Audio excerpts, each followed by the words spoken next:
अस्सलाम वालेकुम नाज़रीन, मिली वॉइस के डेली बुलेटिन ख़ामिशा बरोज़ में आपका खैर मक़दम है। मैं अब्दुल वहाब। मुल्क भर से अहम खबरों के इस बुलेटिन में हम देखेंगे भारत की अहम खबरें, लेकिन खबरों की तफसील से कबल पेश हैं चंद सुर्खियाँ। गुजरात और उत्तर प्रदेश की तरह हरियाणा में भी कोरोना से असल मौतों की तादाद छुपाई गई। हुकूमत ने बताई 8000 मौतें, जबकि 60,000 डेथ सर्टिफिकेट्स हुए जारी। चीनी फ़ौज की फिर शरंगेज़ी, भारत से करीब चीन तैयार कर रहा है मुस्तकिल कैंप्स।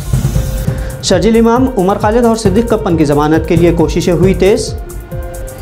यूपी में कांवड़ यात्रा की इजाज़त देने से मुताल्लिक़ हुकूमत को सुप्रीम कोर्ट का नोटिस। और हुकूमत की पॉलिसी से डॉक्टर्स भी परेशान, कहा आयुष इंटर्नशिप ज़बरदस्ती का है बोझ।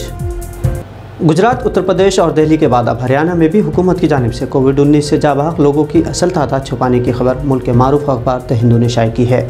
रिपोर्ट के मुताबिक भारत में कोरोना वबा में अप्रैल 2020 से मई 2021 के दरमियान 13 महीनों में हरियाणा हुकूमत ने 60,397 अमवात दर्ज की है, जबकि कोरोना से सिर्फ 8,303 अफराद के मौत की ही निशानदही की गई थी।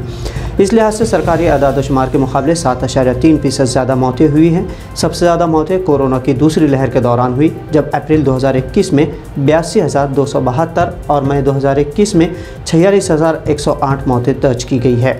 इस दौरान हरियाणा हुकूमत ने अपने सरकारी आदाद शुमार में कोरोना से सिर्फ 5,148 मौतें ही जाहिर की थी, जबकि इजाफी मौतें लगभग 46,283 थी। हालांकि ये इजाफी मौतें पूरी तरह कोविड-19 से ही है नहीं कहा जा सकता, लेकिन अक्सर मौतों का अंदाज़ा तमिलनाडु के दस्तयाब रजिस्ट्रेशन में मौतों में निमोनिया जैसी बीमारी से अमवात में इजाफे से यकीन होता है कि कोरोना की वजह से ही हरियाणा में भी ज़्यादा मौतें हुई है। एक तरफ चीन भारत के साथ सरहदी तनाज़े के हवाले से बातचीत में मसरूफ़ है, दूसरी तरफ उसके फ़ौजी बड़ी चालाकी के साथ लाइन ऑफ एक्चुअल कंट्रोल यानी LAC के करीब मुस्तकिल सीमेंट कॉन्क्रीट कैंप बनाने में मसरूफ़ है। ऐसा करने से चीनी फ़ौज चंद मिनट के अंदर भारत और चीन के दरमियान मौजूद मुतनाज़ा इलाकों में पहुँच सकती है। सरकारी ज़राओं के मुताबिक सीमेंट कॉन्क्रीट से बने ये मुस्तकिल कैंप्स चीनी हुदूद में शुमाली सिक्किम के बिल्कुल करीब वाक़ है। ये कैंप्स उस जगह से चंद मिनट के फासले पर है जहाँ गुज़िश्ता साल और इस साल जनवरी में हिंदुस्तान और चीनी फ़ौज के दरमियान मुकाबला हुआ था। चीनी फ़ौज के कॉन्क्रीट कैंप से चीनी सरहदी इलाकों में अपनी फ़ौज तैनात करने में आसानी होगी। किसी भी तनाज़े की सूरत में पक्की सड़क और दीगर वसाइल के सबब चीनी फ़ौज हिंदुस्तानियों से जल्द सरहद पर पहुँच सकेगी।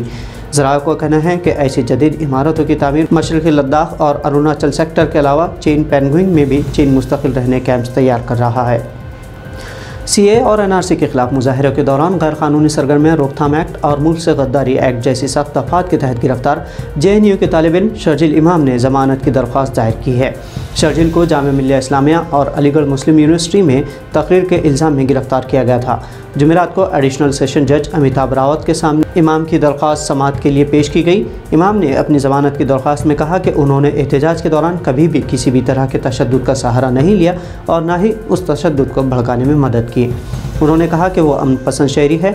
शर्जील की ज़मानत की दरख्वास्त पर अदालत ने पुलिस से जवाब तलब किया है। इधर एक दूसरे मामले में chief justice of India NV Ramana ने IPC की दफ़ा 124 को चैलेंज करने वाली पटिशन पर हुकूमत से सवाल किया है कि अंग्रेज़ों ने यह क़ानून गांधी, गोखले जैसे आज़ादी के मतवालों के ख़िलाफ़ इस्तेमाल किया था। क्या आज़ादी के बाद भी इस कानून को जारी रहना चाहिए? शर्जील इमाम, उमर खालिद और सिद्दीक कप्पन की रिहाई के लिए कोशिशें तेज़ हुई हैं। इधर सुप्रीम कोर्ट ने सेडिशन कानून पर हुकूमत से जवाब मांगा है। उमर खालिद की ज़मानत के लिए भी कोशिशें तेज़ हो चुकी है। सिद्दीक कप्पन की गिरफ्तारी के खिलाफ इंटरनेशनल प्रेस इंस्टीट्यूट के डिप्टी डायरेक्टर ने सहाफ़ी सिद्दीक कप्पन के साथ उत्तर प्रदेश पुलिस के बर्ताव को नाकाबिल कबूल बताया है। उत्तर प्रदेश में कोरोना वायरस की तीसरी लहर के आमद के इशारों के बावजूद कांवड़ यात्रा की इजाज़त देने के फैसले का सुप्रीम कोर्ट ने खुद नोटिस लिया है। जस्टिस रोहिंटन F और जस्टिस नरीमन की सदारत वाली बेंच ने मरकज़ और उत्तर प्रदेश सरकार को नोटिस जारी करके उत्तर प्रदेश में कांवड़ यात्रा जारी रखने के फैसले की मुखालिफत की, क्योंकि करोड़ों अफराद के यात्रा में शामिल होने से कोरोना तबाही के दाहिने पर ले आएगा। सुप्रीम कोर्ट ने नोटिस लेते हुए कहा कि वो यूपी सरकार का मौक़िफ़ जानना चाहते हैं कि भारत के शहरी मुकम्मल तौर पर हैरान हैं, उन्हें नहीं पता कि क्या हो रहा है।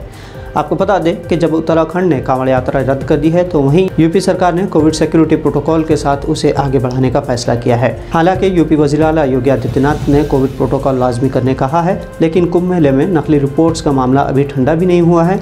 इसके अलावा कुंभ मेले में लाखों अफराद की शिरकत के बाद कोरोना मरीजों में भी गैर मामूली तौर पर इजाफा हुआ था।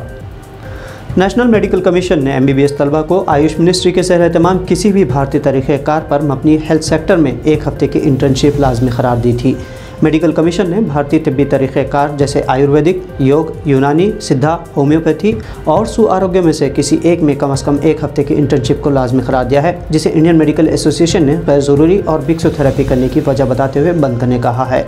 IMA ने लिखा है कि मिक्सोथेरेपी का रास्ता बेहतर नहीं है, इससे देश के लिए तबाही होगी। IMA ने मुखालिफत करते हुए कहा कि 1 हफ्ते की मिक्सोथेरेपी मुजवज़ा मेडिकल क़वानीन के मुखालिफ है और आयुष के बजाय फैमिली मेडिसिन में 1 या 2 हफ्तों के लिए इंटर्नशिप को बेहतर मुतबादिल करार दिया जा सकता है। IMA के मुताबिक तलबा 1 हफ्ते की इंटर्नशिप से किसी भी तरह की सलाहियत नहीं सीख पाएंगे और बिना मेंटर या जायज़े के तलबा की सलाहियत सीखने को यकीनी भी नहीं बनाया जा सकता। तो नाज़रीन, ये थी मिल्ली वॉइस की भारत से अहम कौमी ख़बरें। दुनिया इस्लाम से मुसद्दिक़ा आलमी ख़बरों के लिए हमारे आलमी शब रोज़ बुलेटिन को देखना ना भूलें। साथ ही सब्सक्राइब और फॉलो करें ताकि आपको सही ख़बरों के साथ साथ हकीकी पस मंज़र से भी आगाही हो। अब अब्दुल वहाब को इजाज़त दीजिए। शुक्रिया। अल्लाह हाफ़िज़।